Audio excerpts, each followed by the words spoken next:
En el nombre del Padre, y del Hijo, y del Espíritu Santo. Amén.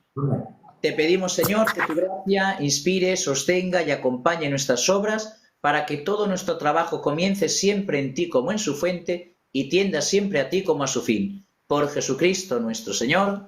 Amén. Amén.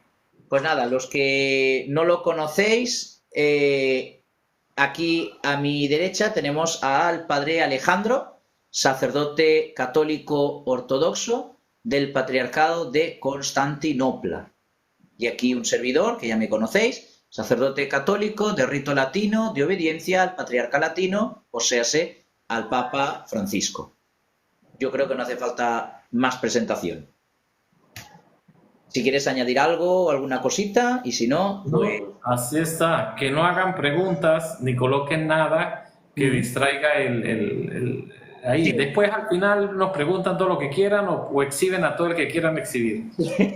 Pues nada, el tema de hoy, como bien hemos quedado el Padre Alejandro y yo, es la importancia de los padres de la Iglesia. No vamos a hablar de todos los padres de la Iglesia, no vamos a hablar de toda la patrística, no vamos a hablar de un padre de la Iglesia en concreto, sino que vamos a explicar, digamos, de alguna manera dialogado, nunca nos ponemos preguntas, nunca tenemos guión, de por qué es importante conocer a los padres de la Iglesia, por qué es importante acudir a la patrística.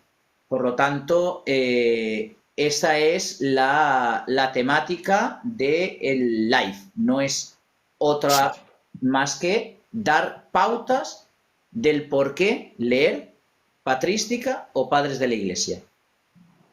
Entonces, si quieres, acoto las fechas de la patrística y a partir de ahí nos lanzamos a la piscina. La patrística comienza con la muerte del último apóstol, del apóstol Juan. Una vez muere el apóstol Juan, comienza la era patrística, la época de los padres apostólicos, es decir, los que han conocido a los apóstoles. Posteriormente se desarrollan diferentes escuelas que luego saldrán al caso cuando estemos el Padre Alejandro y yo dialogando, y la patrística se divide en la patrología latina, la que se desarrolla en Occidente y que acaba con la muerte de San Isidoro de Sevilla en el año 636, y la patrología griega u oriental, que es la que se desarrolla al otro lado de Roma y que finaliza con la muerte de San Juan Damasceno allá por el año 746.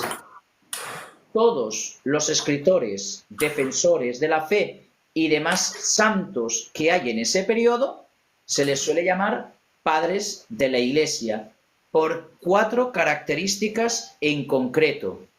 En primero, porque son fieles a la doctrina de la Iglesia, ortodoxos en la fe, reconocidos en la Iglesia y magisterialmente correctos. Por esas 4 características se reconoce a los padres de la Iglesia. Y a partir de ahí, pues veremos que hay ingente cantidad de padres de la Iglesia durante estos 8 siglos primeros de la historia de la Iglesia. Bueno, así es. Y una cosa importante es que aquí podríamos hablar de 3 eras, ¿no? Primera era la era mesiánica, que es con la presencia de Cristo, el Señor, o una era soterológica, para hablar de una época del Salvador y del anuncio de la salvación, que es Cristo. Correcto. Hasta la resurrección. Después viene la era apostólica, de los apóstoles hasta la muerte del último apóstol. Y viene la época en la que nos interesamos ahora, que es la época patrística de los padres de la Iglesia, apóstoles, discípulos de los apóstoles. Por eso es que es descabellado decir ahora que hay apóstoles. Ahora no hay apóstoles, como no hay evangelistas, como no hay profetas, porque eso fueron épocas en la historia de la salvación, en la que Dios fue manifestándose a su pueblo a través de los patriarcas, los profetas, los apóstoles. y a través de ellos dejando un mensaje cuyo fin era la salvación. Entonces, el mensaje de los profetas fueron las profecías del Antiguo Testamento, y esa terminó con Juan el Bautista. Luego viene la época mesiánica, la época soterológica, que es o la época del Evangelio, que es la predicación de Cristo. Y esa culmina con su ascensión a los cielos. Y comienza la era apostólica. Los apóstoles difundiendo el mensaje. Mira, Solecito, si sigues preguntando... Ignora. No, pero para que le vayas a la pregunta que después ya le dijimos que ahora respondemos. Eso distrae. Entonces, de la resurrección hasta la muerte del último apóstol, ascensión a los cielos y la época de la muerte del último apóstol, que es Juan el evangelista, Juan el teólogo para nosotros los ortodoxos. Sí, Juan el presbítero. Porque Juan desarrolla muchos puntos que dieron origen a la teología que después establecerá la iglesia a través de los padres de los sagrados concilios. Entonces vuelvo y reitero, por eso en esta época no hay profetas. El que te diga a ti que es profeta es un embaucador y un mentiroso. Claro. No hay evangelistas. El último evangelista fallecido fue el apóstol Juan. Después de ahí no hay otro evangelista. No hay apóstoles. El último apóstol también fue Juan, fallecido. Hay unos santos que se llaman isoapóstoles, que son santos parecidos a los apóstoles, que son aquellos santos que sirvieron a la predicación del evangelio, que fueron posteriores a la época apostólica o entre la época patrística, que son los isoapóstoles, iguales a los apóstoles, como Gregorio el Iluminador de Armenia, porque él cumplió la función de un apóstol en ese territorio, en el establecimiento de la iglesia y la formación de la fe. Entonces, teniendo muy bien definido esto, entonces nosotros nos ubicamos en una época histórica, que es la época de los padres de la iglesia, que vendría siendo entre el siglo II, como lo dijo el padre Raúl, y aproximadamente el siglo VIII. Claro, el 746 en la zona griega, que es cuando muere Juan Damasceno, combatiendo la herejía de los sarracenos y del nestorianismo y toda la iconoclastia, y en la zona latina un poco antes, unos 90 años antes, con la muerte de San Isidoro de Sevilla en el año 636. Particular está en que todos los padres de la iglesia oriental son tomados en cuenta como padres de la iglesia por la iglesia latina, la iglesia occidental. Sin embargo, hay padres de la iglesia que enumera la iglesia latina, que la iglesia de Oriente no los toma como padres de la iglesia, porque su aporte fue exclusivo o muy preciso a las comunidades cristianas de Occidente. No quiere decir que podamos decir ahora que caigamos en error por ello, no, sino que hubo padres como por ejemplo Isidoro de Sevilla, que tiene una mayor connotación en Occidente que en Oriente. Claro, también son registros diferentes. Contemos que en Occidente, en la época de San Isidoro de Sevilla, estábamos a punto de la invasión islámica y los problemas teológicos de la península ibérica con los concilios de Toledo era el arrianismo, y un arrianismo latino, cosa que en Oriente ya había sido superado, y en la totalidad de la iglesia había sido superado con el concilio de Nicea y de Calcedonia, la herejía del arrianismo y del gnosticismo, pero que en la península ibérica aún perduraba. Entonces, lógicamente, en la parte oriental, San Isidoro de Sevilla ya no es tomado, digamos, en cuenta, porque ellos ya tienen superado ese problema. Exactamente. Entonces, bueno, no estoy seguro que también para la iglesia latina es padre de la iglesia Agustín de Hipona. Por supuesto. Sí. Sin embargo, para la iglesia oriental, Agustín de Hipona tampoco establece una referencia como padre de la iglesia, aunque hizo grandes aportes. Hombre, es el doctor de la gracia.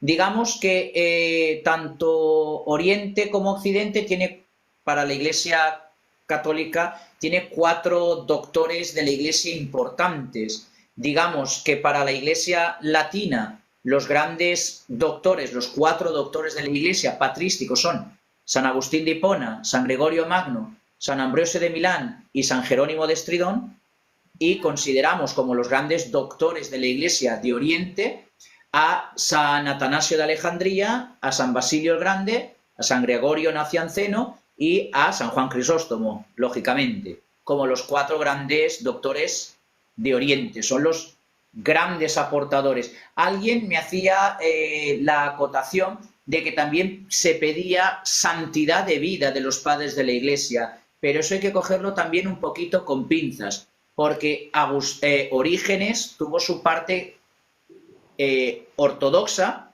y luego se hizo hereje. Tertuliano tuvo su parte ortodoxa en la fe y luego se hizo hereje, pero las aportaciones rectas de Orígenes y de Tertuliano son tomadas en cuenta, aunque luego fueran herejes, aunque luego se apartaran de la fe. Sí, aunque sin embargo, en la época del segundo y tercer siglo, anteriores al Concilio de Nicea, ahí no la santidad. podíamos definir quién era hereje y quién estaba creyendo correctamente, porque no había una fe definida en sí misma. La fe había sido difundida y por lógica había tenido sus interrupciones y por ende podía haberse infectado de filosofía, por ejemplo, Claro. que era la influencia más grande que estaba teniendo la fe, la influencia de la filosofía griega.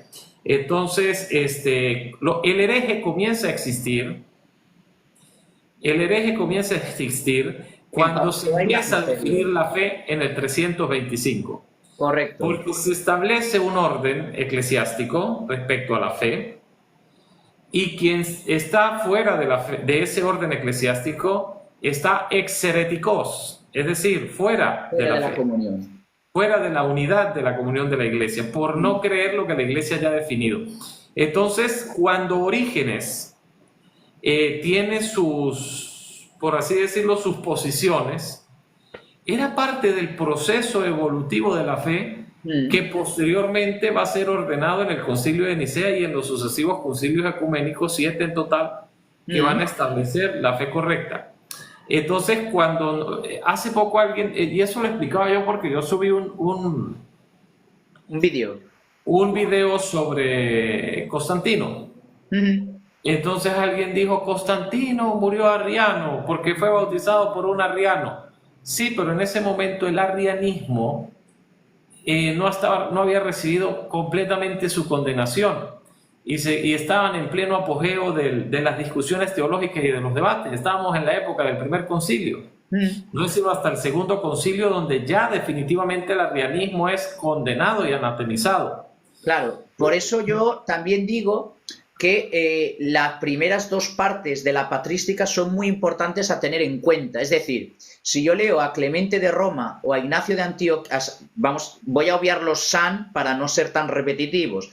Si leemos a Ignacio de Antioquía o a Clemente de Roma o a Policarpo de Esmirna o la Didache o el pastor de Hermas o incluso a Papías de Hierápolis, son del siglo II y del siglo I y segunda parte primera parte del siglo II, y ellos beben única y exclusivamente de la tradición. No existe la escritura aún, no existe una liturgia definida. Por lo tanto, como bien decía el padre Alejandro, son los santos padres de la Iglesia que están definiendo, a la luz de lo que han recibido de manos de los apóstoles, la Iglesia primitiva. Y a partir de la segunda mitad del siglo II ya les llamamos padres apologetas porque hacen apología, defensa de la fe férrea. Primero, porque tienen 2 frentes. En primer lugar, los judíos que rechazan la salvación dada por Cristo como el Mesías. Y la segunda, que están siendo perseguidos por el Imperio Romano.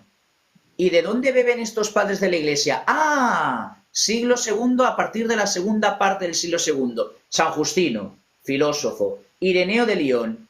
Hipólito de Roma. Orígenes. Clemente de Alejandría. La escuela de Antioquía. La escuela antioquena. Muy importante. Beben ya de 3 lugares. Ya beben de la Escritura ya empiezan a circular los evangelios, ya empiezan a circular las cartas de San Pablo, ya no solo en los Corintios, no solo en Galacia, no solo en Roma, ya empieza a definirse un culto, una liturgia, unos ritos para las celebraciones de los sacramentos, y entonces estos padres apologetas se apoyan ya no solo en la tradición, se apoyan ya también en la liturgia que han recibido de los anteriores y de la escritura que ya va circulando. Y luego ya el resto de los padres apologetas y de los padres de la Iglesia, a partir del 382, con Dámaso I, la Vulgata, el Concilio de Nicea, etcétera, etcétera, etcétera, ya en el siglo IV, ya no solo hay tradición y escritura, ya hay magisterio que define lo que ciertamente la Iglesia ha dicho. Esto es así porque cuando fue atacado por el gnosticismo, que quería hacer de la fe solo racionalidad, filosofía, por el montanismo, que solo quería alejarse del mundo y que nada se contamine con el mundo, estas herejías hechas por Montano y los demás gnósticos, entonces la Iglesia define magisterio y define doctrina, un canon, unas enseñanzas que son inamovibles, como la perpetua Virginia de María, como María Madre de Dios, como Cristo verdadero hombre, verdadero Dios, como el símbolo niceno-constantinopolitano. Y entonces, a partir del mitad del siglo III y a partir del IV, la Iglesia, gracias a los padres de la Iglesia, ya viven no solo de la tradición, siglo I y II, de la tradición, la liturgia y la escritura, mitad del siglo II, sino de los tres pilares que tiene la Iglesia: tradición, magisterio y escritura.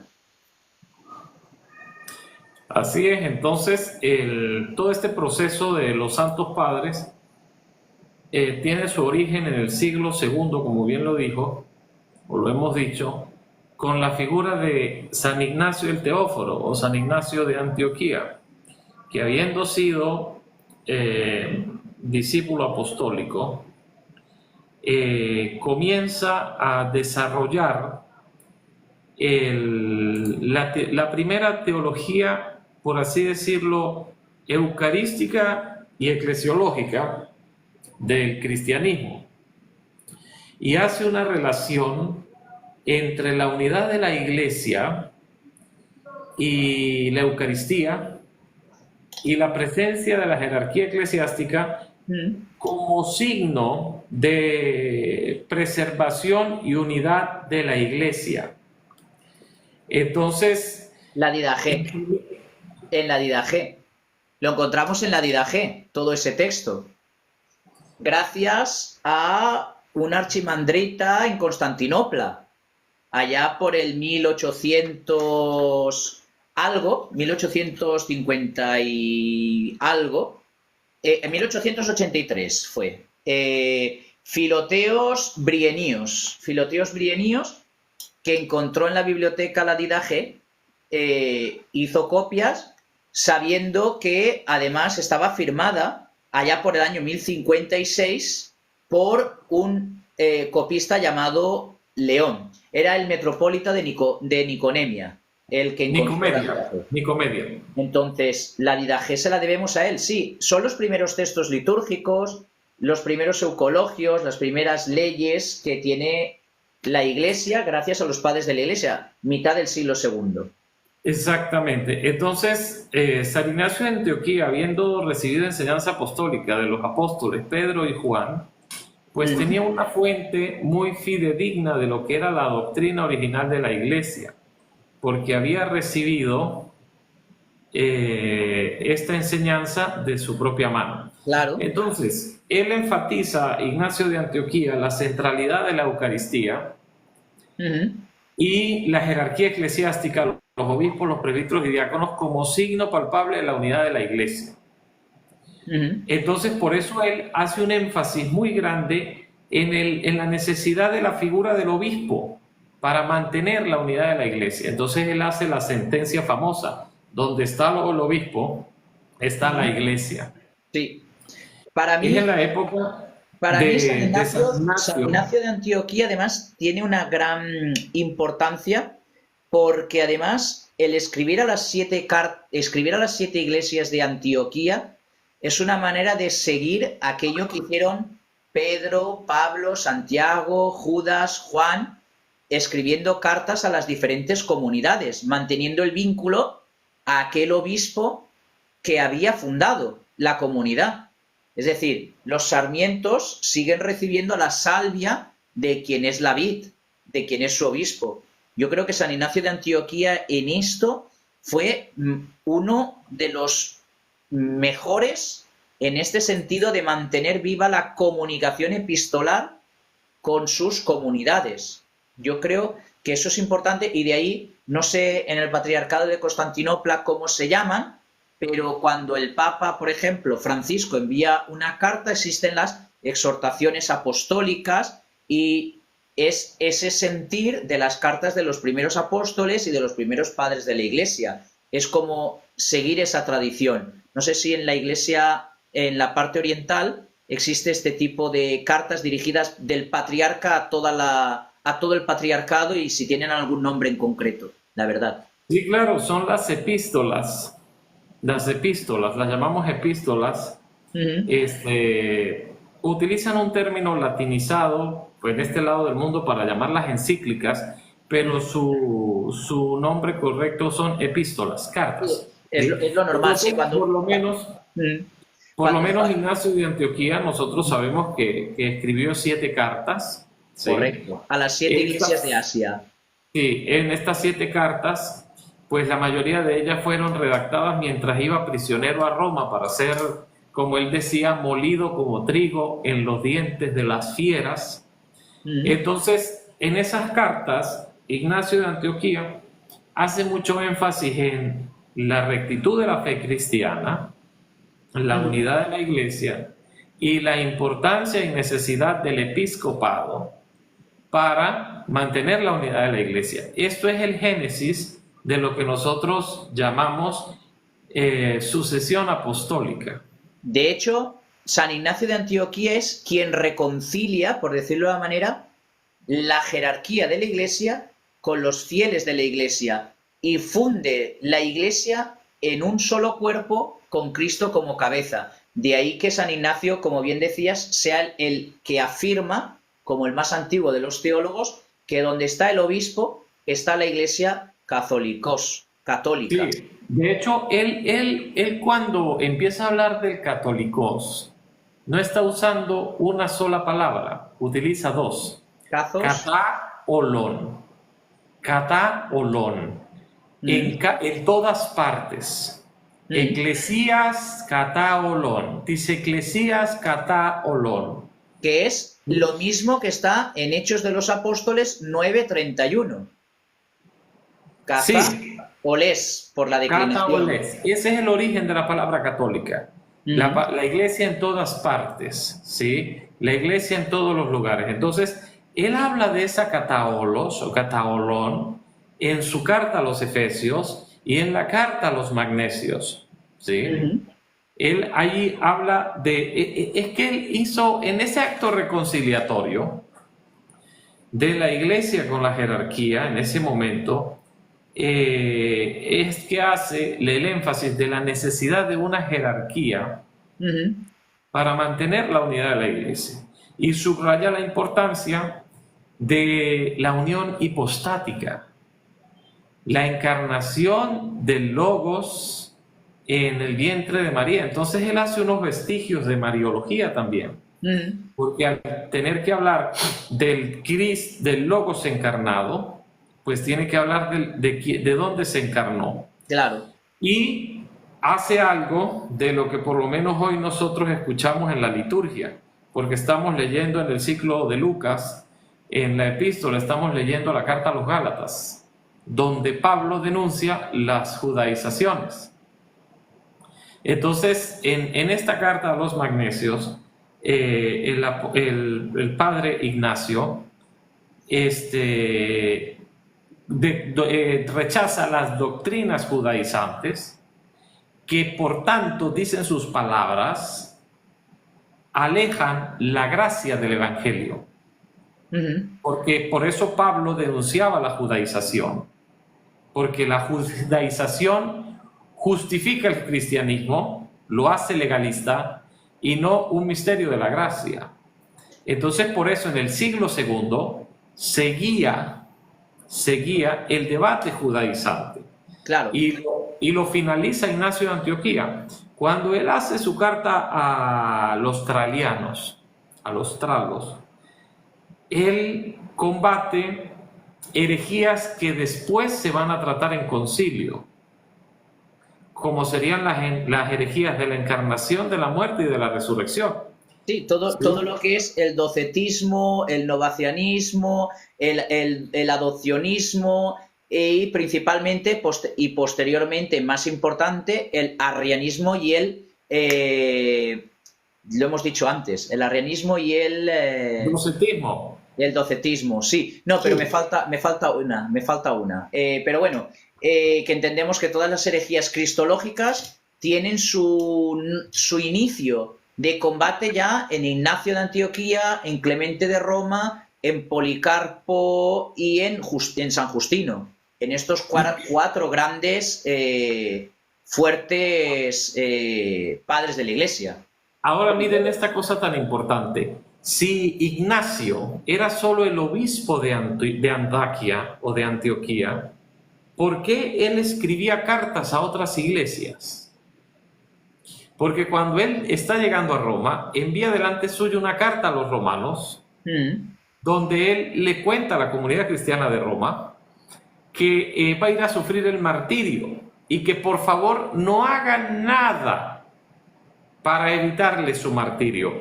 Y ahí es donde él utiliza esa célebre frase, ser trillado como trigo en los dientes de los leones.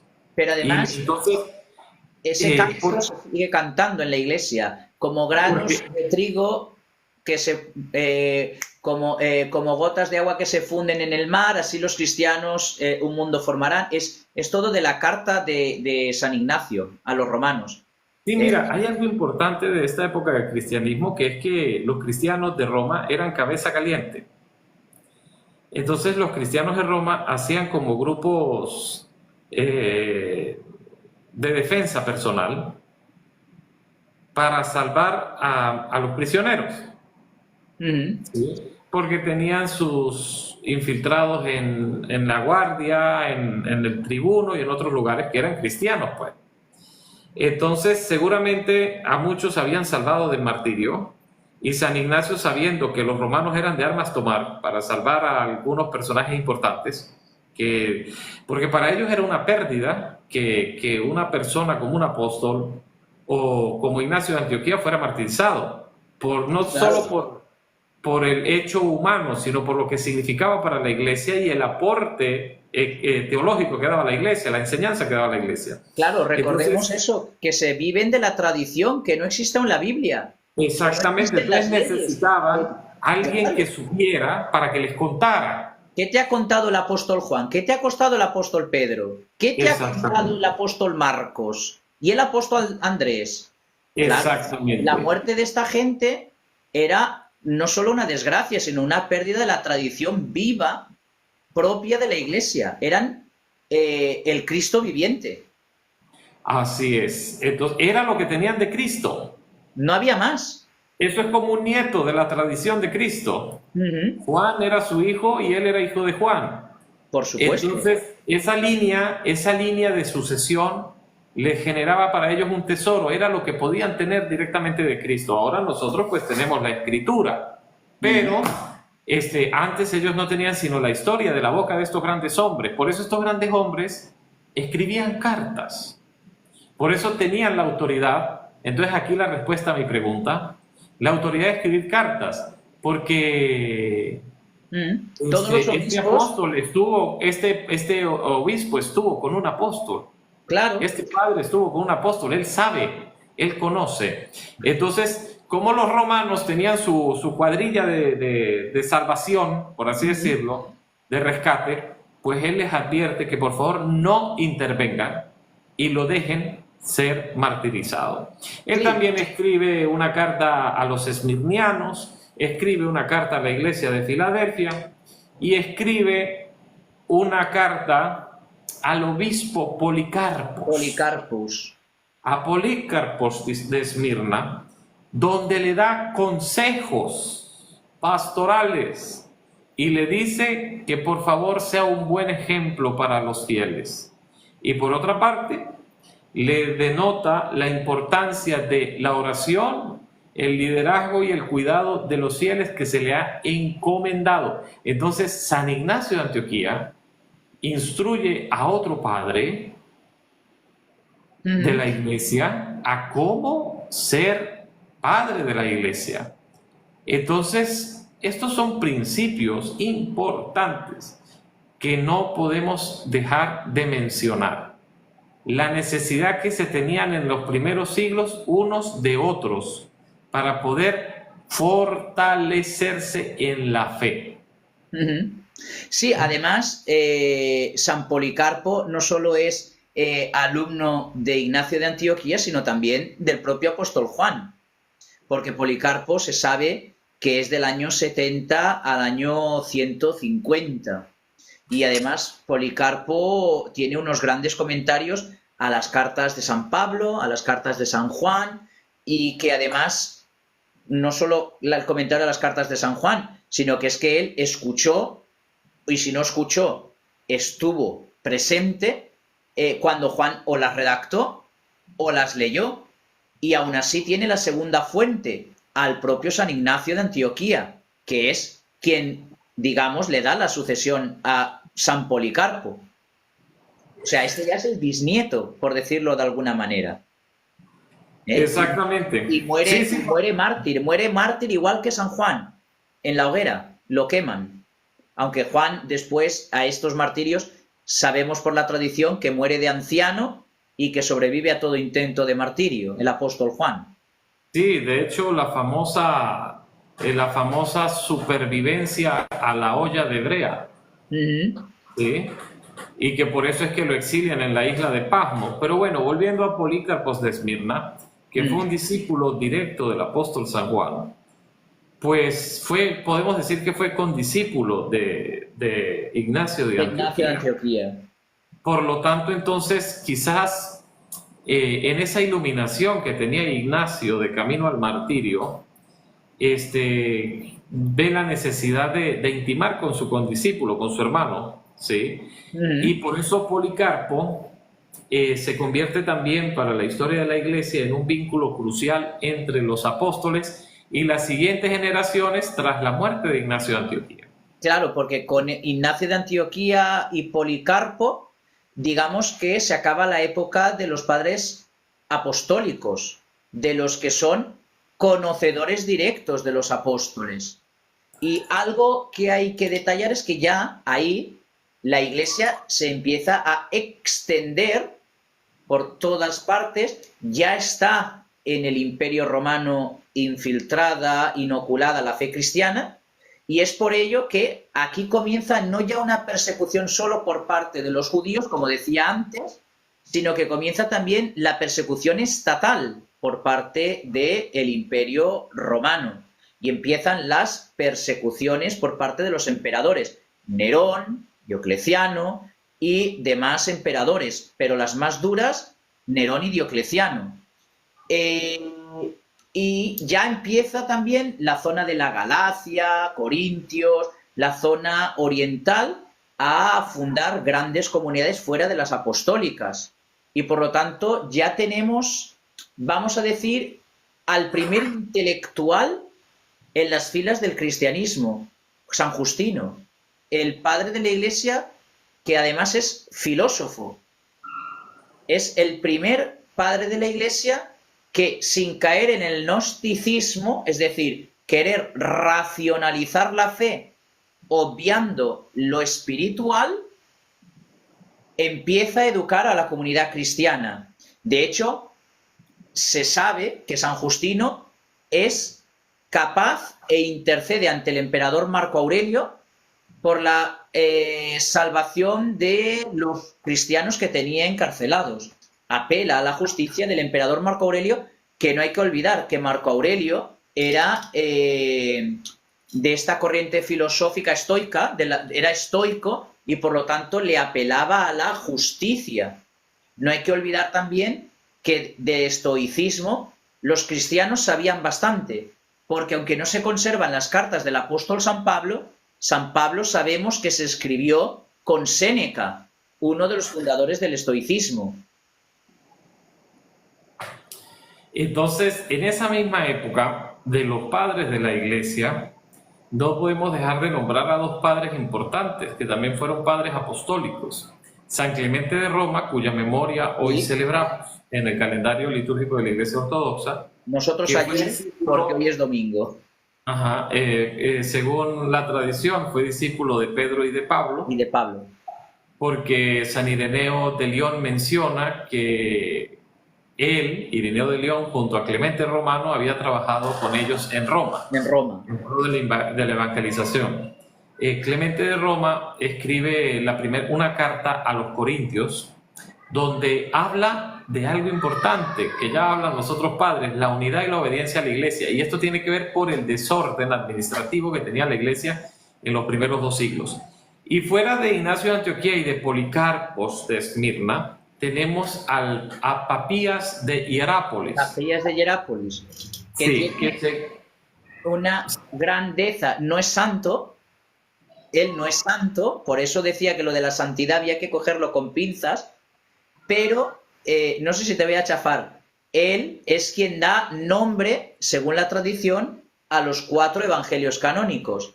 Este evangelio es según San Marcos, este es según San Mateo, este es según San Juan y este es según San Lucas. Es Papías de Hierápolis quien aplica a cada evangelio quien lo escribió según la tradición. Sí, sin embargo, nosotros sí reconocemos a Papías de Hierápolis al ser padre apostólico como un santo de la Iglesia, porque según el historiador Eusebio, fue discípulo de San Juan, el evangelista, y compañero de Policarpos de Esmirna, y que también conoció a otros apóstoles, seguramente conoció a Pedro, conoció a Pablo. Entonces él tiene una obra titulada La exposición de las palabras del Señor, que no está íntegra en los días de hoy, pero que es citada por otros en sus obras como referencia, es decir, una obra perdida, en la que él trata de, después de hacer lo que ya has dicho, mencionar los evangelios por su nombre, trata de hacer una sinapsis de todos los evangelios como una autobiografía, una biografía evangélica de Jesús. Y quizás hace referencia a este título, Palabras del Señor. Sí, que sería algo así como lo que posteriormente hará Taciano, haciendo un evangelio todo corrido, cogiendo de los 4 evangelios, su obra, el Diatésaron, que sería algo así, pero Papías de Hierápolis fue el primero, por decirlo de alguna manera, antes que el Diatésaron de Taciano. Sí, entonces a todas estas, cuando nosotros hablamos de discípulos directos de los apóstoles, habían 4: Clemente, Ignacio, Policarpo y Papías. Nadie más. No. Sí. Ahí cierra los padres apostólicos. Entonces, cuando se habla del Diatésaron de Taciano, es esta armonización de los 4 evangelios, que eso es alrededor del 160, tenemos que hablar entonces también de Justino el Mártir, porque Taciano era discípulo de Justino el Mártir. Por eso lo había traído también a colación, porque es el primer teólogo, filósofo, intelectual, por decirlo de manera, es el primer match, el primer hard trick de los padres apostólicos. Es el primero que no es un simple pescador, un simple obispo que ha conocido a Pedro y le ha impuesto las manos, no es un sin estudios. Este señor, San Justino, era alguien importante en la comunidad civil y posteriormente en la comunidad eclesial, porque él era profesor en filosofía, él enseñaba, impartía filosofía. Sí, por eso él, como lo has dicho, trata de hacer una analogía entre el conocimiento ya establecido de la filosofía griega con el cristianismo, ¿no? Ujú. Y por tanto, él realiza, podríamos decir que San Justino Mártir es uno de los primeros apologetas junto a Atenágoras de Atenas, ¿sí? Correcto. En esa misma época. Y defiende la fe ante los paganos y el Imperio Romano, que Y ante era los judíos, politeísta. y ante los judíos que niegan que Cristo sea el Mesías esperado. O sea, él hace una apología a los judíos diciendo, señor Marco Aurelio, mire, usted tiene unos cristianos detenidos, que estos señores que se llaman judíos los acusan de, y para atacar la Eucaristía y para atacar a la Iglesia decían, es que sus Eucaristías son sacrificio de niños, son Sí, beber sangres de animales. Es decir, una acusación de los judíos contra los cristianos que para demostrarle al emperador Marco Aurelio esta acusación es falsa, le voy a exponer la fe cristiana, pero no como hacen ellos con habladurías y tradiciones, sino desde la filosofía griega, Aristóteles y Platón que los conocemos, la Sagrada Escritura y lo que nosotros creemos, se lo vamos a explicar para que usted vea que esas acusaciones son infundadas y son falsas y que su religión está errada. Yo, Justino, como filósofo, se lo expongo con orden, con claridad y con la autoridad de un magíster, de un profesor. exactamente. Entonces él hace tres apologías. Ujú. La primera apología la dirige a Antonino Pío y a su familia frente a los que está defendiendo estas cosas que estás diciendo, ¿sí? Ujú. Porque acusaban a los cristianos de ateos, porque no creían en todos los dioses, de Impíos. inmorales y sediciosos, porque entonces los cristianos eran ocultistas, no Ujú. para proteger el dogma o para protegerse de los ataques, sino porque planeaban sedición contra el imperio. Los acusaban de la inmoralidad y también de antropofagia, Ujú. y le muestra que el cristianismo, en su exposición que hace en esta primera apología, es la verdadera y auténtica filosofía o la verdadera y auténtica sabiduría que han buscado siempre los filósofos a lo largo de la historia y que viene a ser superior a todas las doctrinas filosóficas que han hecho a lo largo del tiempo todos los filósofos juntos. Ujú. En la segunda apología, él responde necesariamente ya al contexto histórico que se está dando, que es la persecución de La los cristianos, persecución. y Ay, denuncia las injusticias y las irracionalidades con las que son enjuiciados y condenados los ujú. cristianos, Sí, sí. ¿sí? Y cómo irracionalmente también hay quienes lo contradicen a él con argumentos también Ujú. irracionales. Entonces él da como respuesta a, Al a imperio. quienes estaban tratando de dañar su trabajo apologético, ¿no? Ujú. Y hace una última apología que está titulada como el diálogo de El Trifón, diálogo de Trifón. Al y judío es Trifón. al judío Trifón, donde él hace un debate defendiendo a Cristo como el cumplimiento de la ley de los profetas y el Mesías esperado por los judíos, ¿sí? Ujú. Entonces, en este diálogo de Trifón, San San Justino Justino el Mártir. Mártir demuestra que el verdadero pueblo de Israel no es el Israel geográfico o étnico, sino que es la iglesia. Cosa que es así y que quede clara y que yo la dije hoy aquí. Sí, iba a puntualizar. Recuerden, porque por ejemplo nuestros hermanos evangélicos suelen confundir Israel nación actual siglo XXI con Israel pueblo de Dios, elegido por Dios como pueblo de fe. No es un pueblo geográfico, es un pueblo de adopción, es un pueblo directamente elegido por Dios de una manera genealógica y no geográfica, que se pertenece por fe, por unos clanes que son las tribus de Israel, no porque están localizadas en este punto y en este lugar. Tengan en cuenta lo que es ser del pueblo de Israel y lo que es ser sionista o de algún estilo, digamos, judeopolítico. No tiene nada que ver el pueblo de Israel actual, geográfico-político, con el pueblo de Israel de los tiempos de Jesús y de la fe judía. Es que el cristiano tiene que saber que el pueblo de Israel, guiado por Moisés en Egipto y cubierto por la nube y la columna de fuego protegido, y el que comió maná y bebió agua de la roca, en este momento es la iglesia, los bautizados que son el cuerpo de Cristo, no nadie más. Mentira de Satanás, cualquier otra cosa. Lo dice Gálatas. Preludio del anticristo. Lo dice Gálatas, sinagoga de Satanás.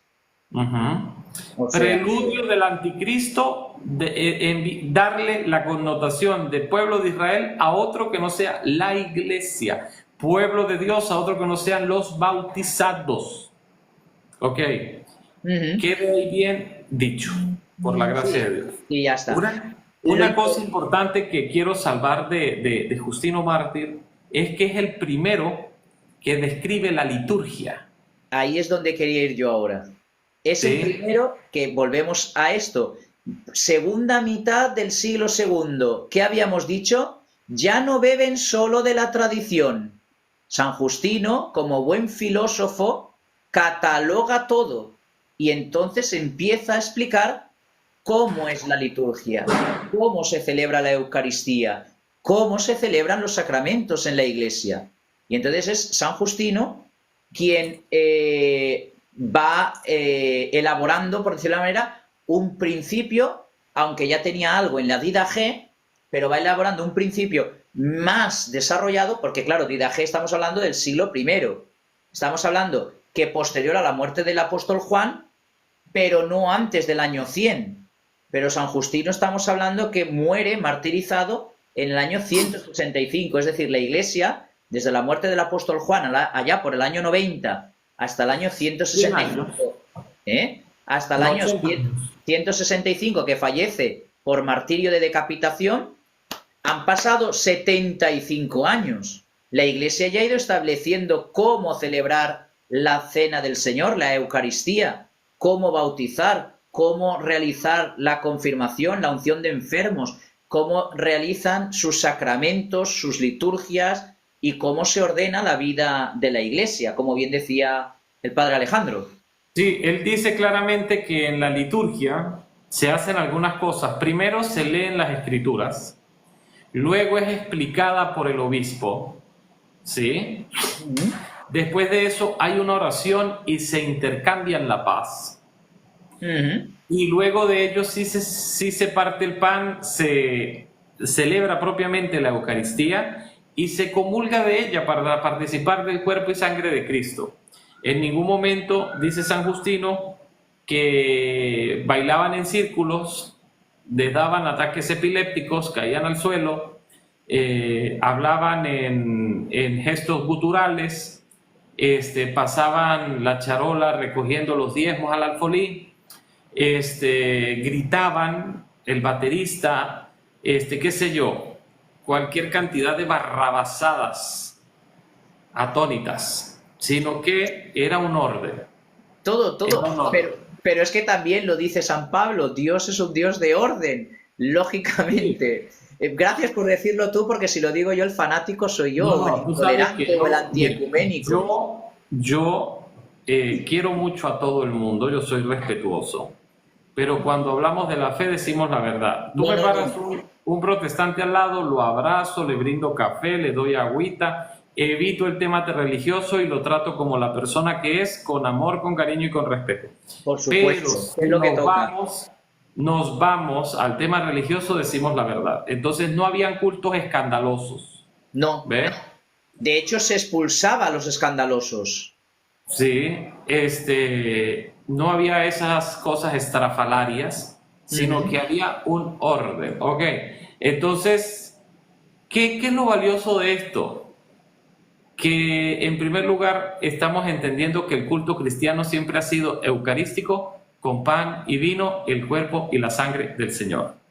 dirigido por un obispo, es decir, por la jerarquía. Porque hay El orden. sacerdocio ministerial de Cristo, Ujú. ¿sí? No, en ningún momento dijo por el pastor, el ujier, el líder, la pastora. Porque no existe. Dirigido por el obispo. Episcopos, que dice San Pablo en el Nuevo Testamento. Exactamente. ¿Mm? Entonces, ese es uno de los aportes más hermosos que da San Justino. Justino el Mártir. Justino el Mártir también vuelve y habla lo mismo que habló Ignacio de Antioquía, y que es doctrina joánica, el Logos encarnado. Ahí nos damos cuenta que fueron buenos estudiantes, buenos discípulos de Juan el teólogo. Y él pues deja ese legado de la apologética clásica, de sus enseñanzas litúrgicas y del puente cultural que hizo entre el cristianismo y el helenismo. Claro. Eso es extraordinario. Pero ojo, que luego San Justino, así dando un bote un poco a lo bestia, gracias a San Justino tenemos, en honor a ti, en honor a la tierra de Alejandría, a los padres alejandrinos. Los padres alejandrinos, como San Justino, es decir, siguiendo la estela del apóstol San Juan, tenemos a Clemente de Alejandría, que es reconocidísimo, mucho él, por ser el gran obispo que escuchan tanto los ricos como los pobres, porque él habla desde la filosofía, hace un puente y un diálogo que San Justino lo hizo, pues bueno, con el estoicismo, que es más latina, pero también Clemente de Alejandría desde la filosofía griega de todos los presocráticos, Sócrates, Platón y Aristóteles, y entabla un diálogo del cristianismo con el hilemorfismo, con todas las teorías que ya venían de tiempo atrás, y entonces Clemente de Alejandría es capaz de escribir en los Stromata aquello que dice la Escritura: de muchas maneras había hablado Dios a los hombres para que llegaran a conocerlo, pero en la etapa final se ha revelado por Cristo. Y Clemente de Alejandría, con una facilidad, en Stromata dice: hasta la llegada de Cristo, Dios se ha manifestado en la filosofía pagana, en Aristóteles, en Platón, en el otro, Kant no, mentira, Kant faltaba muchos años para venir, en todos los filósofos, en todas las culturas y en todas las maneras posibles. Pero cuidado, esos son, como también dijo San Justino, logos espermáticos, semillas del verbo, semillas de la verdad, que ahora han de florecer para alcanzar la fe verdadera. Es decir, si entiendes a Platón, tienes que comprender que Platón hablaba de Cristo. Si entiendes a Aristóteles, tienes que entender que Aristóteles estaba dirigiendo a que esa sabiduría o esa idea de bien de Platón, el sumo bien es Cristo, no hay otro. Es decir, San Clemente de Alejandría era tan respetado por el mero hecho de entablar ese diálogo con la filosofía griega y con el saber, como hizo San Justino, aunque son coetáneos, pero claro, San Justino en una parte y los padres alejandrinos, Clemente de Alejandría en otra parte, igual que Orígenes, de entablar un diálogo con el paganismo para cristianizarlo, que a eso a la Iglesia le da un nombre, se llama inculturación. Encarnar la cultura con el verbo encarnado. Exactamente, sin embargo la inculturación tiene sus reglas para que no se vuelva en sincretismo. Claro. ¿Sí? Debe prevalecer por la fe por encima de la cultura. Entonces, los padres alejandrinos, debemos recordar que Alejandría era el centro cultural de la época. Es como nosotros ahora decir Oxford o cualquier otra universidad, qué sé yo, que cada quien según su gusto. Era el centro cultural de la época, y a raíz de esto pues surgieron no solo filosofías sino también debate cristiano. Entonces Clemente de Alejandría, que existió entre el 150 y el 210, 215 más o menos, fue uno de los representantes más emblemáticos de esta situación, ¿no? ¿Por qué? Porque él hace apología, ¿sí? Vuelve y hace apología en base a la filosofía. Entonces él hace eso que estás diciendo, coloca la sabiduría griega como un antecedente, como un prodromo del cristianismo. Era Dios, así como Dios se había revelado por los profetas a su pueblo, a los paganos se le había revelado por medio de los filósofos, llevándolos a todos al demiurgos, al sumo bien, a la inteligencia ordenadora, al motor inmóvil. Al Cristo sin llamarle Cristo, al Logos sin llamarle al autor de todas las cosas, porque es el motor inmóvil que todo mueve, pero a él nada lo mueve. Es solo en sí misma todas sus acciones.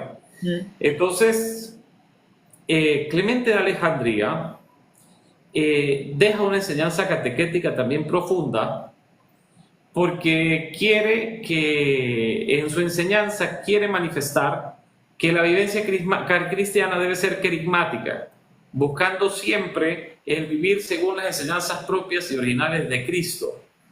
Porque Cristo no solamente vino a salvarnos, sino a enseñarnos cómo obtener esa salvación. Entonces, nosotros vemos a Clemente de Alejandría como el pedagogo, Claro. el que viene a enseñar al que nos enseñó. De hecho, una de las cosas importantes de Clemente de Alejandría es que él se convierte al cristianismo porque en la filosofía no hay nada que apagara su sed, y lo encuentra en el cristianismo. Y lo segundo y más importante, que consecuencia de eso, él necesita, como bien has dicho, fundar, y eso es lo que hace, funda en Alejandría una escuela de catequistas, para que no se pierda lo que él enseñaba y lo que él ha recibido.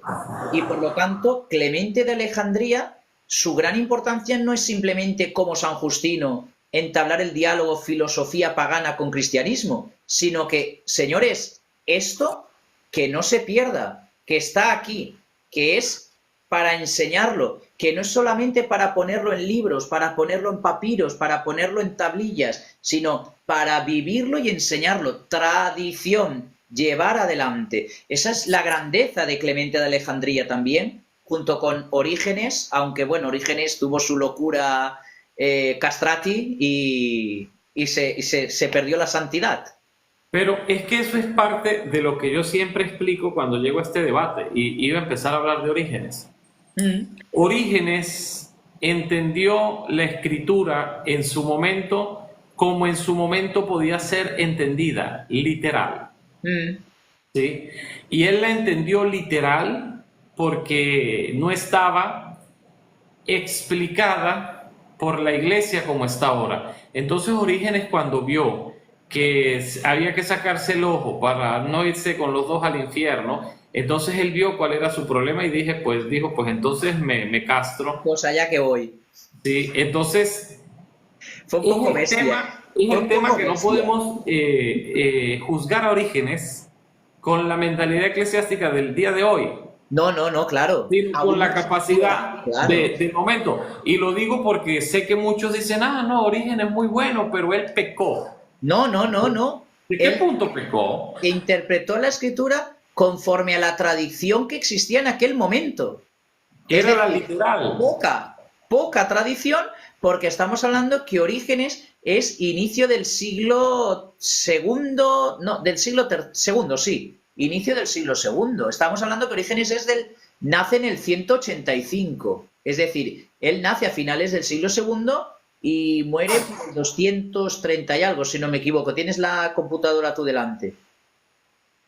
Pregunto. ¿Quién? De Orígenes. Orígenes yo sé que nació en el 185 o así, pero fallece... Sí, Orígenes va entre finales del siglo segundo, primera mitad del siglo tercero, ¿no? O sea, no hay tradición aún de todos los evangelios, porque no hay canon tampoco, que no se nos olvide. No hay canon. Estamos a 100 años del primer concilio ecuménico.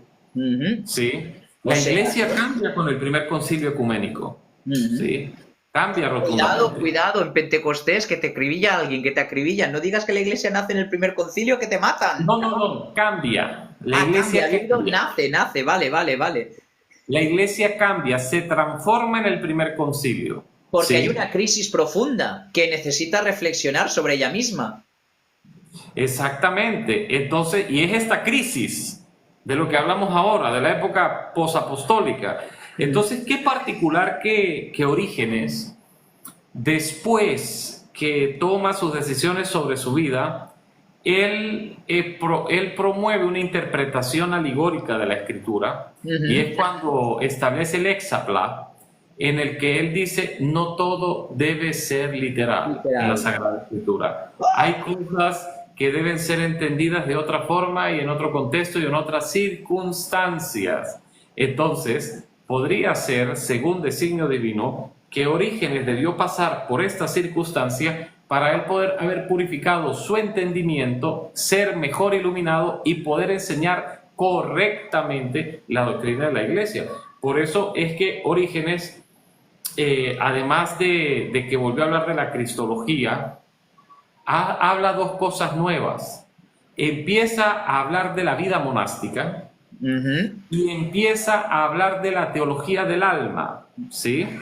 Y es de las primeras personas que habla de el alma como ente eterno y sobrenatural.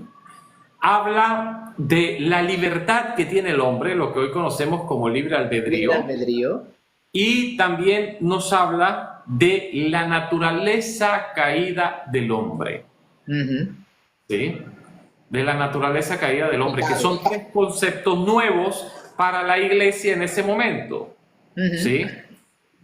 Porque seguramente las personas sabían que después de la muerte había algo más, pero no lo tenían claro según la divina revelación cristiana. Sí, la escatología no la tenían muy clara aún. Copiaban la escatología judía, porque claro, bebemos de la tradición judía, del Sheol, purgatorio, doctrina de la cárcel, cielo, infierno, pero no estaba establecido aún de una manera, digamos, clara y concisa, sobre todo hasta que no se llega al concilio niceno-constantinopolitano con creo en la resurrección de la carne, que es gracias a San Justino y gracias a Orígenes. La salus. Entonces, mire, hay algo importante aquí que para nosotros los ortodoxos tiene gran significancia. Y es respecto al monaquismo, porque él empieza a hablar de la vida monástica, pero desde el ascetismo, de la isiquía, es decir, desde el silencio y el aislamiento. Orígenes muere alrededor del año 250-255. Y en el año 270, hacia 271, San Pablo de Tebas, el primer eremita, aparece en Tebas, cerca de Alejandría. Entonces, ya en Alejandría, de la escuela de catequistas. Sí, entonces ya el entorno de Orígenes y su influencia religiosa y catequética pues genera sus primeros frutos en el monaquismo propiamente dicho. Entonces, ¿por qué hago énfasis en esto? Porque todo ha sido una causa y un efecto, una causa y un efecto, un proceso paulatino que obtiene sus resultados. Y que se llama tradición. Exactamente, la tradición. Entonces, todo esto viene a significar importancia para la base de lo que se va a revisar 100 años después. ¿Sí? 100 años después. La verdad es que, el Concilio de Nicea. Y no hay que olvidarse que hasta ahora, aún estamos hablando del año 253-55 con Orígenes. Recuerden que faltan 60 años para que se haga el edicto de Milán. Por lo tanto, los cristianos siguen siendo perseguidos, martirizados. Viven no en clandestinidad, pero sí en peligro continuo. Cuidado, viven la fe y entregan su vida por aquello que están hablando, que están creyendo. Es decir, algo que da más veracidad aún a las enseñanzas de los padres de la Iglesia. ¿Quién muere por un chisme? ¿Quién muere por un cuento? No, es que esto a mí, Orígenes, me lo ha contado Clemente de Alejandría, y a Clemente de Alejandría se lo ha contado fulano y mengano, y llegamos a Juan, a Pedro, a Santiago, a Andrés, a Jesús. Es decir, estos ya están bebiendo de la tradición, de la liturgia, y pronto de la escritura, muy pronto, muy pronto. Es decir, Así es. Entonces, ¿quién da la vida por un cuento? Por algo que no se cree. Yo no, vamos. sí, 120 años después aparece otro padre alejandrino, Cirilo, de Y, Alejandría. hombre, Es alrededor del 376 al 444. Él participó del concilio de Éfeso en el 431, que es el segundo concilio de la iglesia. Y él hace grandes aportes a la divinidad de Cristo, a la unión hipostática y a la defensa Santa María, contra el Madre de Dios. historicismo. Sí, la Theotokos. Él hace aportes a la doctrina de la Theotokos y que tiene como fin no solamente definir a María como Madre de Dios, sino a Cristo como Dios y en consecuencia a ella como Madre de Dios. La Theotokos, la que trajo a Dios, la que dio a luz a Dios. De hecho, Sí. la gran defensa de la Theotokos es tan grande que él, antes del concilio de Nicea, porque esto lo hace antes del concilio de Nicea, porque él va con esa idea antes del concilio de Nicea, ya está hablando de la maternidad divina, igual que el diácono San Efrén de Siria. Hablan de esa maternidad y esa pureza de María, elegida sin pecado, pura. Es decir, no es que se lo inventen en el concilio de Nicea, no, no, no. En el concilio de Nicea decanta lo que ya la Iglesia creía y decanta de una manera oficial porque está siendo atacado, como bien decías, la unión hipostática, que Jesucristo era el Verbo encarnado, el Logos encarnado. Y por lo tanto, ¿cómo defendemos esto? Pues como lo creía la Iglesia, que María es Madre de Dios, no es una diosa, sino que es Madre de Dios en tanto en cuanto a la humanidad divina de Jesús. Pero bueno, esto habría que entrar en el dogma y bueno, hoy son los padres de la Iglesia, otro día podemos hablar de estas cosas. Pero Cirilo de Alejandría, en este sentido, deja casi 200 epístolas de María, del tema mariano. Casi 200 epístolas. Ahí es nada, casi 200 homilías hablando de la maternidad y de la defensa de la maternidad de María. Es señal de que era un tema importante, crucial y serio para la Iglesia de aquel entonces.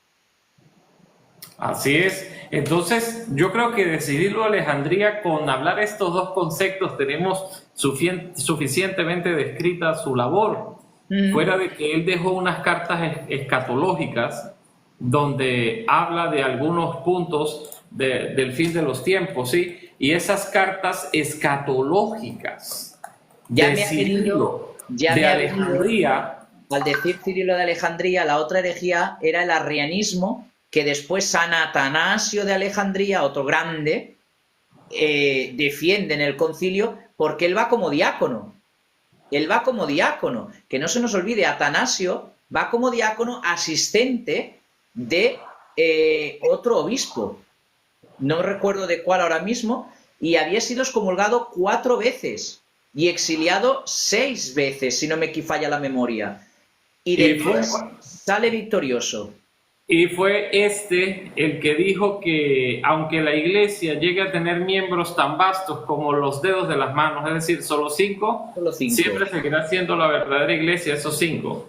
Si el mundo está contra Dios, yo estoy contra el mundo. Eso llega a afirmar San Atanasio de Alejandría. Un tío valiente, un tío valiente. Entonces, para cerrar el tema de Cirilo y su mariología y su escatología, sus cartas escatológicas, él habla en esas cartas escatológicas de cómo la resurrección de Cristo es preludio de vida eterna y le da a las personas de su época, a los creyentes de su época, un principio de esperanza más allá de esta vida en función de la resurrección de Cristo.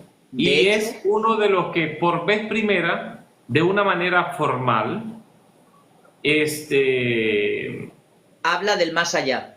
Habla del más allá y habla de la parusía. ¿Sí? Eso. Porque todo el mundo decía Dios está cerca, Dios va a venir, pero entonces pensaban que era destruir el imperio perseguidor y establecer un tiempo de paz, y San Cirilo dice, no, ya va. Calma, Es calma. en base al justo juicio de Dios, ¿sí? Sí, En la postrimería de la vida de cada uno. Entonces él habla de la segunda venida de Cristo, organiza ese tema. Todos los hombres serán juzgados, recibirán su eterno destino, que puede ser la vida con Dios o la vida sin Dios. y punto. Entonces dejen de esperar que, como los judíos, que va a venir un Salvador y va a acabar la persecución y esa será la parucía. No. Llegará. La parucía, la escatología, es un acto, una situación espiritual del alma de cada uno al final del tiempo. Punto. Y recuerden, porque es San Cirilo de Alejandría, no solo es uno de los iniciadores de la escatología, escatón, de lo que está por venir, del final, sino que además es una de las dos escatologías. Está la vía intermedia y está la vía directa, que es la que hace San Cirilo, que es cuando cierren los ojos a este mundo, automáticamente no hay espacio, no hay tiempo, no están las categorías filosóficas humanas, y automáticamente en cuanto mueres se acaba el tiempo de la misericordia y comienza el tiempo de la justa justicia. Es decir, serás juzgado porque estarás cara a cara con el juez y recibirás tu sentencia. Y ya cuando Cristo vuelva al final de los tiempos terrenos, porque para Dios no hay espacio y tiempo, recordemos, ya será el juicio a las naciones. Esto es San Cirilo de Alejandría. Entonces, esa es la escatología más antigua, como bien decía el padre Alejandro, organizada y catequéticamente enseñada por los padres de Alejandría, por los padres alejandrinos. Así es, entonces, esta es la base de la fe. Lo que estos hombres disertaron y establecieron con conciencia, con rectitud y guiados por el Espíritu Santo y por la correcta enseñanza que ellos habían recibido. Si no fuera por eso, hubiese salido cualquier cosa. Y añadiría en conciencia, porque saben que en el momento en que fallaran la verdad, no solo se arrastraban ellos a la mentira, sino a todos los que les seguían, y que por lo que ellos enseñaban, que habían recibido por tradición, estaban en la obligación de enseñarlo lo más ortodoxo, lo más serio, lo más veraz, porque daban la vida por ese mensaje. Cuidado. Entonces, cuando aparecen por lo menos los padres capadocios, que vienen siendo en consecuencia a esto, ellos van a venir haciendo poco a poco una reflexión muy parecida, pero más contundente y mucho más madurada. ¿Sí? Pero porque ya no hay persecución. Sí. Ya tienen más facilidad de diálogo, de intercambiar cartas, de que los concilios sean en paz y donde todos estén presentes. Eso es bonito.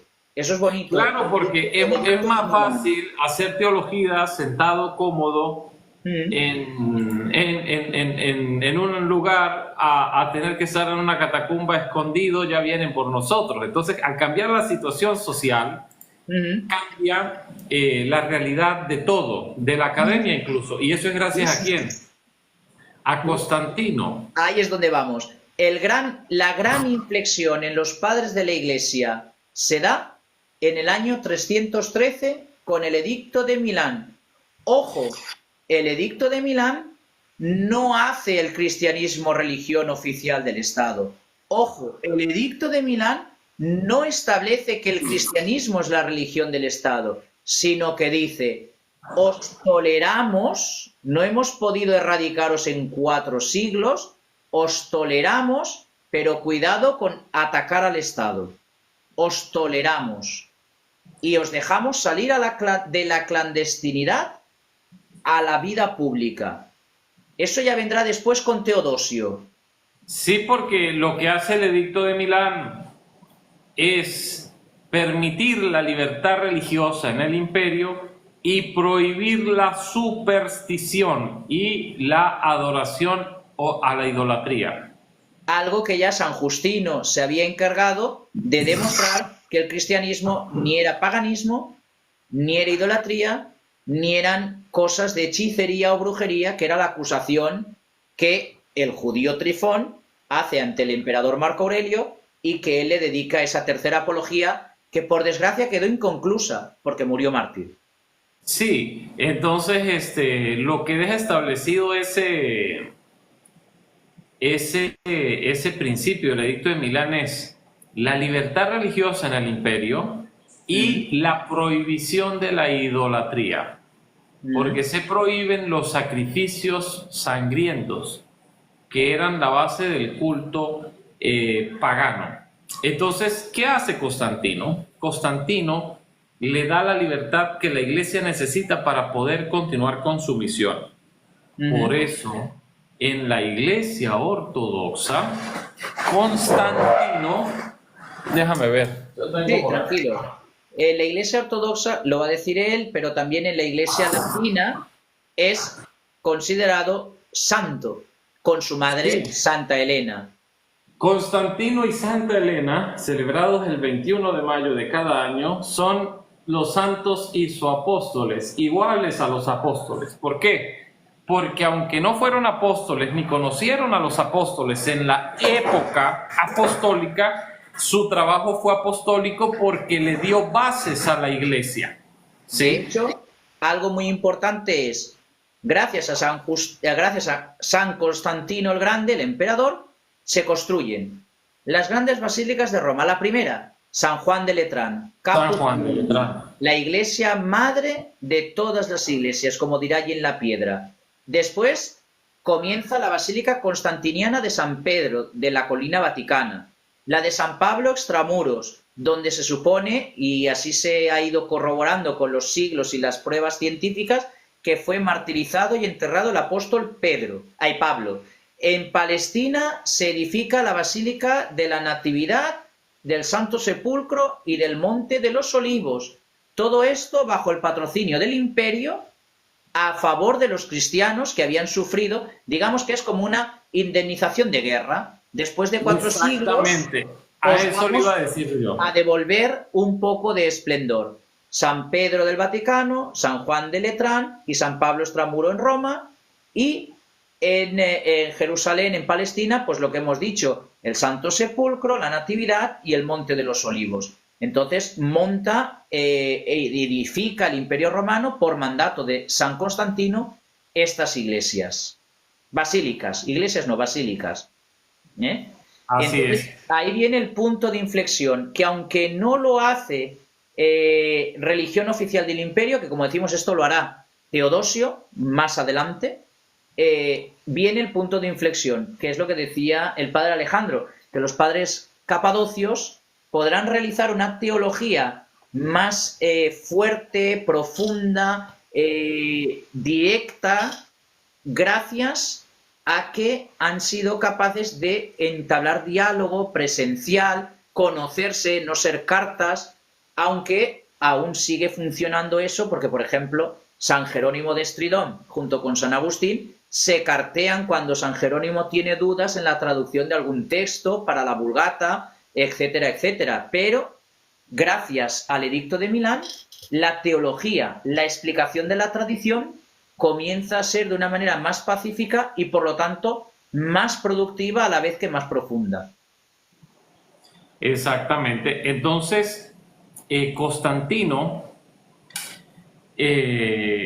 cuya madre Helena era una mujer piadosa que tenía mucha fe y que era bautizada. Ella sí. Ella fue la que se encargó de propia mano a poder edificar estos templos cristianos. Y es ahí donde la iglesia venera su memoria, porque Santa Helena fue la que halló la Santa Cruz. Allá atrás, en esa cruz que tengo allá arriba, ¿la ven? Sí, sí, se ve. Ajá, en esa cruz, eso es un relicario que conserva una reliquia de la Veracruz. Correcto. En la parte dorada ahí está la reliquia resguardada. Entonces, esa Veracruz fue encontrada por Santa Helena. Dice la tradición que ella pidió a Dios que señalara el lugar donde se encontraba y pudiera excavar. Y sobre ese lugar encontró un árbol de una planta extraña que ella no había encontrado en ningún otro lugar, que olía de manera muy particular, y que ella tomó esa señal como la señal divina de que ahí debía excavar. retiró la planta y efectivamente ahí fue donde encontró los leños que habían pertenecido a la Santa Cruz. Esa planta es la albahaca. La albahaca. El buen olor de las obras. Exactamente. Entonces la llamaron basilicó, que significaba, que en griego significa rey, imperial, real. El basilio. Sí, el basileo. De Basileo, rey, de Basilio, rey. Entonces, de ahí esta planta está muy unida a las festividades en torno a la Santa Cruz y de la santificación. Entonces, es algo de la tradición propia de nuestra iglesia. Sin embargo, Santa Elena consigue la cruz y el obispo de Jerusalén de aquel tiempo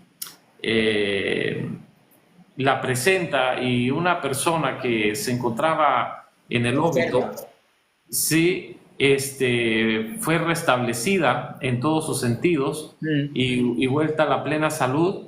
Entonces ahí reconocieron que esos trozos de madera eran de la Santa Cruz. Y de ahí sale la festividad del 14 de septiembre, exaltación de la Santa Cruz, que es cuando presentan esta reliquia al pueblo y le dice: hemos hallado la Santa Cruz de Cristo, y va en procesión a Roma, hasta la Basílica del Santo Sepulcro. Y luego a Roma se lleva la Escala Santa, que está justo delante de San Juan de Letrán, que es la escalera por la que subió Cristo en el pretorio para ser juzgado. Entonces los santos y sus apóstoles, Constantino y Elena, tienen ese privilegio por haber reivindicado a la iglesia en el momento en que la iglesia pensaba que se encontraba en su peor momento. ¿Sí? Y llevar a la iglesia al orden, a cumplir la enseñanza de Ignacio de Antioquía y de los padres apostólicos, que hablaban de la jerarquía, que hablaban de la unidad de la iglesia, de la fe común, de la fe correcta. Entonces, dicen, estos días alguien en ese video que yo colocaba de Constantino, decían es que Constantino no es santo en la iglesia latina porque él murió arriano. Sí lo es, de hecho es patrón de la isla de Sicilia. Lo sé, pero es que hay tanto teólogo en TikTok, teólogo graduado en Cornflakes, de que así como la psicóloga esta Cote de México, así, igual, con doctorados en neuroteología. Entonces, ay no, él murió arriano. El hecho de que haya sido bautizado en su óbito por... ay, se me olvidó el nombre de este obispo, Eusebio de Nicomedia, que era uno de los propulsores del arrianismo. No quiere decir que Constantino murió fuera de la gracia de Dios, murió fuera de la comunión de la iglesia, murió en estado deplorable, sino que al contrario, él murió en el perfecto estado porque murió posterior a su bautizo. Claro, murió reconstituido espiritualmente y plenamente. Pero más Eusebio de Cesarea, después, pues él promovió el arrianismo, pero ya después fue depuesto y Constancio volvió y lo protegió. Pero el tema del arrianismo en esa época era parte del debate teológico que lo iba a solucionar el primer concilio de Constantinopla. Y de hecho Eusebio deja el arrianismo. Sí. Acaba dejando el arrianismo.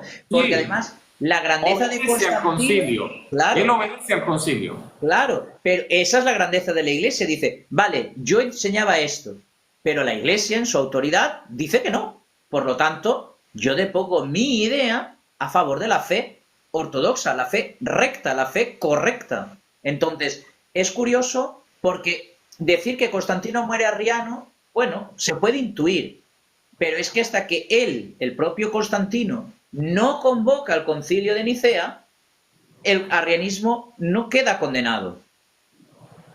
¿Por qué? Porque no se ha discutido, porque no está claro. Sí que hay antiarrianos y arrianos. Y aquí tiene que venir Nicolás de Patras, Nicolás de Bari, enfrentarse al alejandrino Arrio y decirle: hasta aquí ha llegado, bofetón y a la calle, anatema. ¿Están ustedes de acuerdo, padres conciliares? Sí, el arrianismo está condenado, porque Jesucristo es verdadero hombre y verdadero Dios. Y se acabó. No hay más vuelta de hoja. Se ha creído siempre así, se ha transmitido siempre así, y usted, señor Arrio, no puede ahora venir 4 siglos después a decir que Cristo es solo hombre y se ha acabado. Entonces, es que el tema del arrianismo se toca hasta en el tercer concilio. Porque no está claro definitoriamente. Sí, porque todavía no había claridad, o sea, pero y en el segundo concilio otra vez, aun cuando en Nicea ya se había hablado y vino el bofetón de San Nicolás. De hecho, hasta después de la época patrística, con San Antonio y San Benito, los padres del monacato, tienen que seguir luchando para defender la Trinidad y, por lo tanto, el antiarrianismo. Los propios San Antonio el Grande y San Benito de Nursia. Oriente y Occidente a la vez, ¿eh? Oriente y Occidente. Antonio y Benito. Sí, y finalmente esta es la época y el arrianismo no ha estado superado y sigue distribuyendo revistas de Atalaya y Despertar cada semana por las plazas de todos los pueblos. Alias Watchtower o Testigos de Jehová. Sí. De hecho, os invito a buscar un vídeo muy bonito de un padre ortodoxo, de un sacerdote ortodoxo ya jubilado, retirado y demás, que delante de su templo, allá en Grecia, le plantaron un carrito con las revistas heréticas estas, donde él sale con su sotana, se apoya en la valla, da un bote, coge el carrito y lo revienta contra el suelo al grito de arrianos, arrianos, arrianos. Y si vierais cómo corrían los testigos de Jehová, era muy gracioso, porque era un anciano venerable. Yo no sé si vivirá aún ese padre, pero era un... No sé, he visto el video venerable, pero son cosas particulares, ¿no? Y por lo menos, aunque alguien diría, ay, es una falta de respeto, la libertad de que cada uno, bueno, podría ser, no sé, no discuto eso en este momento. No. Pero es claro que lo mismo que hizo San Nicolás frente a de atrás o San Nicolás de Bari, que es el mismo. Sí, es lo mismo. Los nuevos Arrios y los nuevos Nicolás de Bari. Entonces, de Mira. Entonces, bueno, a todas estas, es importante ver eso. Nosotros podemos llegar aquí hasta medianoche y muchos quedarán agradados, otros no quedarán convencidos. En España quedan 10 minutos para el medianoche. Bueno, aquí quedan 10 minutos para las 6. Bueno. Entonces, eso es una realidad. No sé, vamos a dejar que en orden hagan preguntas. Sí, pero yo quisiera acabar con lo siguiente. Arrio fue vencido no en el concilio de Nicea, que no se les olvide, porque muchas veces dicen que el cristianismo de la Iglesia Católica, y aquí somos católicos ambos dos, porque somos, como bien me explicó un ortodoxo, somos una sola moneda con 2 caras y formamos un solo cuerpo, el pulmón de Oriente y el pulmón de Occidente de una sola fe. El arrianismo no fue, como bien ha dicho el padre Alejandro al final, derrotado en el concilio de Nicea. Tuvo que venir el concilio de Éfeso en el 431 para declarar la divina maternidad de María y la divina maternidad de Jesús, la divinidad de Jesús. Tuvo que ser en Éfeso, unos cuantos años después, porque el concilio de Nicea, recuerden que vamos a celebrar el gran jubileo del 2025, 1700 años después del concilio de Nicea. El concilio de Éfeso fue en el 431, 106 años más tarde. 106 años más tarde. Es decir, la Iglesia tuvo un siglo por el medio para poder defender la divinidad de Cristo. Y de hecho, tenemos los concilios de Toledo en la península ibérica, que tuvieron también su gran influencia para luego ir a Éfeso. Porque con San Leandro, también padre de la Iglesia, propiamente latino, se extiende la obligatoriedad en la liturgia de proclamar los domingos y festivos el credo niceno-constantinopolitano, para saber que estabas en una iglesia católica.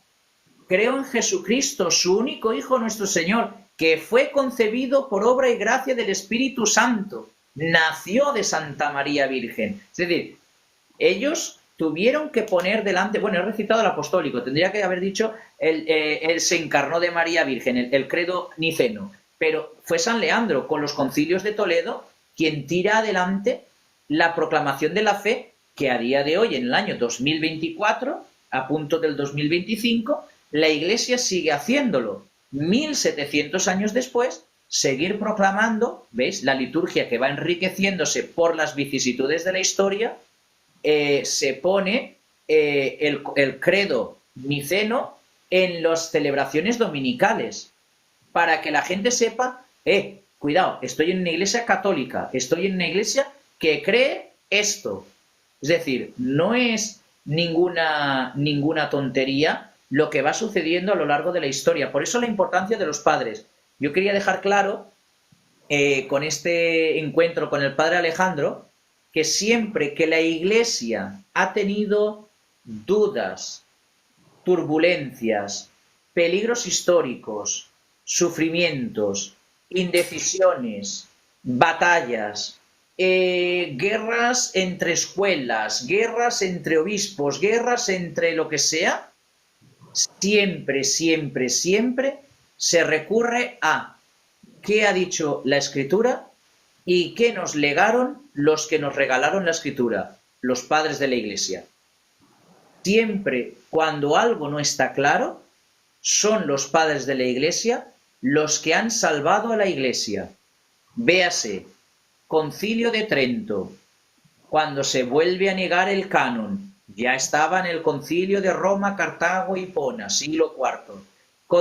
Cuando llega John Henry Newman, que después será el cardenal Newman, San John Henry Newman, el anglicanismo, el movimiento de Oxford, Lewis, todos estos que vienen después, ¿cómo acaban en el catolicismo? Gracias a haber leído los padres de la Iglesia. De hecho, una gran frase de John Henry Newman es: contra más estudio los padres de la Iglesia, contra más leo la Sagrada Escritura, más católico soy. No sé si tú añadirías algo más a esto. Bueno, yo creo que en este tiempo hay unas palabras que leí algún momento de un starter espiritual que decía que es lo que en la parte latina llamamos un padre espiritual, un sacerdote que acompaña almas. Sí, un padre espiritual. Decía que este siglo es el siglo del despertar espiritual. Ojalá Dios nos oiga. Sin embargo, lamentablemente muchas veces el espíritu que despierta es el de Satanás. Y por eso tantas obras malas y tantas obras oscuras en esta tierra. Y por eso tantas cosas contrarias a la realidad, que de la esperanza de Cristo. Entonces, yo pienso que la salvación del mundo está en dos cosas, en la oración y en la penitencia. Si el hombre hace penitencia y el hombre ora, su alma podrá ser salvada y en consecuencia muchas almas se podrán salvar. De lo contrario, no. Mientras el hombre no ayune, el hombre no viva el silencio, mientras el hombre no experimente el deleite de la oración, el hombre no va a encontrar salida a ninguna de las realidades. Yo no sé qué santo lo decía, pero yo la hice mía y posiblemente por eso me olvidé egoístamente del nombre, que decía que las grandes batallas se ganan de rodillas. Las grandes batallas se ganan de rodillas. O sea, es algo muy serio, muy serio. Si quieres, como yo he abierto rezando, haces tú la oración final y así cortaremos aquí y luego ya, si hay alguna persona que quiera hablar del tema, lo vamos subiendo, pero así cortamos aquí en el live para luego yo te lo paso como hago siempre y si quieres subirlo como haré yo, pues sin ningún problema lo subimos. Aviso a los católicos latinos ahora cuando vean al padre Alejandro, antes de que lo critiquen. Los ortodoxos se señan y el rito bizantino católico se señan a la inversa que nosotros. Por lo tanto, no digan se seña hacia la izquierda, cosas del demonio y cosas así. La tradición bizantina se señan al revés. Y más aún, antes de opinar, por favor, piensen lo que van a opinar. Padre Alejandro, si quieres cierras tú la oración y cortamos ahí el vídeo posterior. Bueno, en el nombre del Padre, del Hijo y del Espíritu Santo. Amén. Amén. Ευλογητός η Χριστέ ο Θεός ημών, ο πανσόφους ουρανής αλλά δείξας, καταπέμψας αυτής το νεύμα το Αγίον και δι' αυτόν την οικουμένης αγίνευσας, φιλάντροπε δόξασι. Δόξα Πατρί και Υιό και Αγίο Πνεύμα, την κοινή και οίκες του Θεού των αιώνων. Αμήν. Πάτερ ημών, ου εν δις ουρανής, αγιασίτω το όνομά σου, εκτέτη βασιλεία σου, γεννηθήτω το τελημά σου, ως εν ουρανό και επί της γης. Τον άρτον ημών των επιούσιων δώσει ημίν σήμερον, και άφεση ημίν το οφειλημάτα ημών, ως κι εμείς αφήμεν τις οφειλέτες ημών, και μη εις ενέγγις ημάς εις πειρασμών, αλλά ρίσε ημάς από του πονερού. Ότι σου στείλει βασιλεία και δύναμις και δόξα του Πατρός και του Υιού και του Αγίου Νεύματος, νυν και οίκες τους αιώνας των αιώνων. Αμήν. Διευχών των Αγίων Πατέρων ημών, Κύριε Ιησού Χριστέ ο Θεός, ελέησον και σώσον ημάς. Αμήν.